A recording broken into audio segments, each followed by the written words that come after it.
I am so excited to welcome one of America's top 3 favorite tap dancers voted by Dance Magazine here in Winnipeg, Bill Evans. The weather is beautiful and it is such an honor to meet you. I'm so excited. Oh, thank you, Tracy. It's great to be here. Your past is so honored with so many different awards, and yourself growing up, being a tap dancer, having your own school, and then being a mentor and spreading the word about this art form that has really risen in late tap dancing. Mm-hmm. Your thoughts right now, let's jump right to the future. Tap dancing, where does it stand with dance?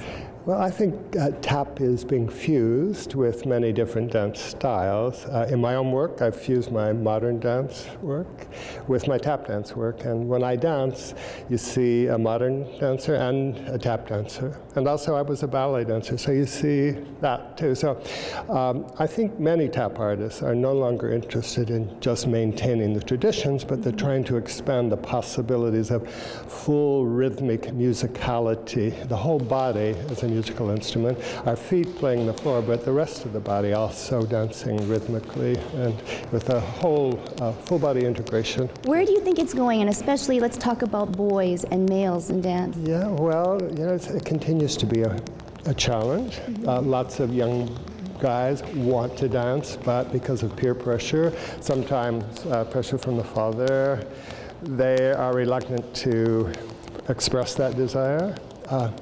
But I think in some parts of the country, there are a lot, of my country, I'm not sure what's going on elsewhere, but in some parts of the U.S., there are more boys willing now to say, yes, I want to dance, and parents saying, okay, if that's who you are, let's give it a try. So, yeah, I think the future of dance is pretty wonderful right now, because there's just so much more public awareness of dance than there has been because of the shows, you know, the popular TV shows. Everybody now sees people dancing, and young kids who maybe before wouldn't even known they were interested in it now see, that's something I'd like to try. So, how did you become so successful? What was the secret to your journey? Well, I guess I love dancing. And that's it. From the time I was 3 years old, it was perfectly clear to me that I had to dance. Nobody around me was dancing.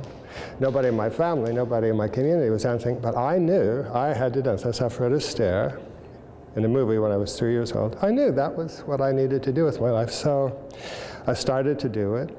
And when I dance, I feel fully alive. I feel ageless. I feel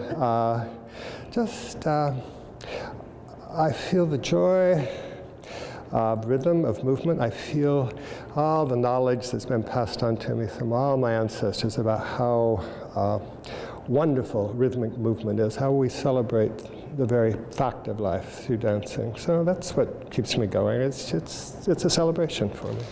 Well, fabulous. I think you answered my next question because you've been a performer, you've been a teacher, you've been a director of your own dance school and mentor, and I was going to ask you what one is your favorite, but I truly believe performing is your favorite.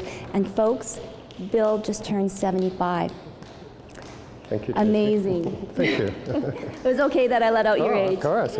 I'm proud. Well, never stop. Oh, I hope not. Okay, and there is, before we end, a connection here with Winnipeg's contemporary dancers. Yeah. You were the artistic director. I was. After Rachel Brown, after the founding director, I was kind of an interim artistic director, and it was a great time in my life. And fortunately, I've been able to come back, I think it's been about 20 years now, I've come back every year to work with the School of Contemporary Dancers. And this year I also was an adjudicator at the Provincial Dance Festival. And now, because of gear shifting, I'm able to perform my solo. So I've got a long history with Winnipeg. Yes, the life of Bill Evans is very, very good. Thank you so much, Bill, for sharing a bit of time with us.